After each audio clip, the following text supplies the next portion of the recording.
saya tekankan di sini bahwasanya yang pertama, Dr. Richard Lee ini tidak bersyahadat melalui Yayasan Mu'alaf Center Indonesia, dan sudah dari situ kami juga tidak menerbitkan surat pernyataan masuk Islam atau sertifikat syahadat atas nama Dr. Richard Lee. Dan sudah pasti tentu kami juga bukan menjadi salah satu yayasan yang punya hak atau wewenang untuk mencabut sertifikat itu, karena sertifikatnya tidak dikeluarkan dari Mu'alaf Center Indonesia, otomatis bukan kami yang menarik gitu ya. Dan terkait klarifikasi hari ini adalah untuk memberikan informasi kepada masyarakat yang dimana banyak yang mengaitkan pencabutan sertifikat dari Dr. Richard Lee ini berhubungan dengan Mu'alaf Center Indonesia dan dilakukan oleh tim atau orang-orang dari Mu'alaf Center Indonesia, yang di situ disebut adalah Kohani Kristanto. Beliau sebagai ada yang mengatakan, media itu mengatakan sebagai founder, ada yang mengatakan sebagai ketua dari Mu'alaf Center Indonesia, ada yang mengatakan sebagai sekretaris jenderal dari Mu'alaf Center Indonesia.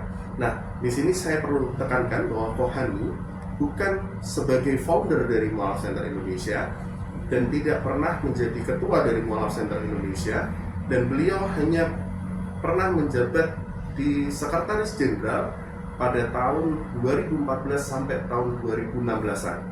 Nah, setelah itu saya komunikasi dan ini secara kelembagaan itu mungkin terakhir di tahun 2018-an.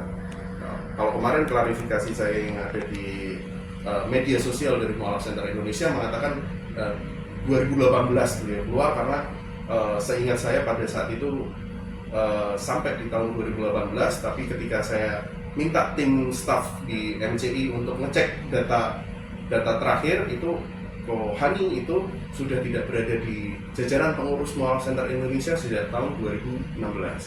Jadi klarifikasi ini adalah untuk make sure bahwasanya pencabutan dari sertifikat yang diberikan kepada Dr. Richard Lee itu tidak ada hubungan dan tidak ada sangkut pautnya dengan Mu'alaf Center Indonesia. Untuk waktu persisnya saya kurang mengetahui ya. Setahu saya itu Ustadz Dery Sulaiman dan juga disaksikan oleh Ustadz Felix Xiao. Nah, mungkin kalau untuk lebih tepatnya kapan ya waktunya, nah itu mungkin bisa dipertanyakan kepada Ustadz Dery maupun Ustadz Felix Xiao. Jadi mungkin beliau yang lebih kapabel untuk menjawab pertanyaan ini. Kalau kita bilang tidak ada kewajiban dari Mu'alaf itu untuk melapor ke Mu'alaf Center Indonesia, karena Mu'alaf Center Indonesia itu adalah lembaga secara NGO ya, non-government organization, yang dimana kita berdiri secara independen, tapi kita diakui, status kita diakui oleh negara. Jadi mungkin ada beberapa sertifikat atau surat pernyataan masuk Islam yang dianggap tidak begitu kuat sehingga dari negara tidak mengakui, itu ada. Tapi kalau dari kami Mu'alaf Center Indonesia, alhamdulillah kami menjadi salah satu lembaga yang diakui oleh negara dan kita juga terdaftar gitu ya. Jadi sertifikat kami banyak bisa digunakan untuk keperluan administratif dari perubahan pencatatan kependudukan dan lain sebagainya. Secara garis besar, untuk ada atau tidaknya sertifikat ini itu tidak berpengaruh secara besar untuk si mu'alafnya. Karena apa? Sertifikat ini fungsinya adalah untuk perubahan administrasi secara negara. Jadi kalau dia sudah merubah data-datanya secara kenegaraan, maka dari itu sertifikat ini juga tidak akhirnya mempunyai fungsi yang strong sekali kalau data-datanya sudah dirubah, kan gitu kan. Tapi kalau data-datanya belum, nah ini menjadi signifikan sekali untuk dia bisa merubah kolom agama di identitasnya, seperti di KTP, kata-kata seperti itu. Status mu'alafnya itu tetap sah untuk di secara ininya.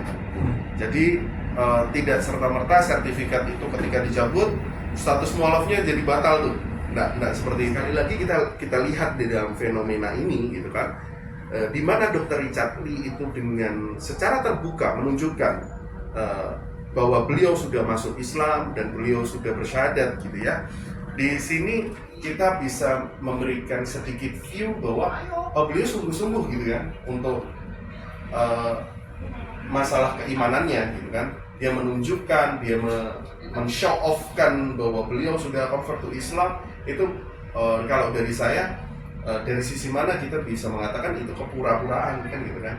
Misalkan seperti saya, meskipun saya sudah sahadat lama gitu ya, saya sahadat tahun 2005, kalau dibilang sekarang sudah 21 tahun lebih gitu ya. Nah, ketika convert to Islam itu adalah satu perubahan yang besar di hidup. Nah, belum tentu orang ini langsung terbuka. Ada yang saya kenal beberapa itu yang sudah bersyahadat 6 tahun, dia belum ngaku sama keluarganya ada. Gitu kan. Jadi kalau kita bilang ini tidak menjadi tolok ukur bahwa keimanannya jadi kepura-puraan atau palsu dan lain sebagainya, itu belum menjadi tolok ukur seperti itu. Jadi kalau saya menilai dari sudut pandang saya dengan Dr. Richard Lee dengan terbuka menunjukkan bahwa dia sudah masuk Islam, yang otomatis dari keluarganya kan melihat juga kan ya. Jadi benar-benar Dr. Richard Lee sudah menunjukkan keislamannya, that's enough gitu.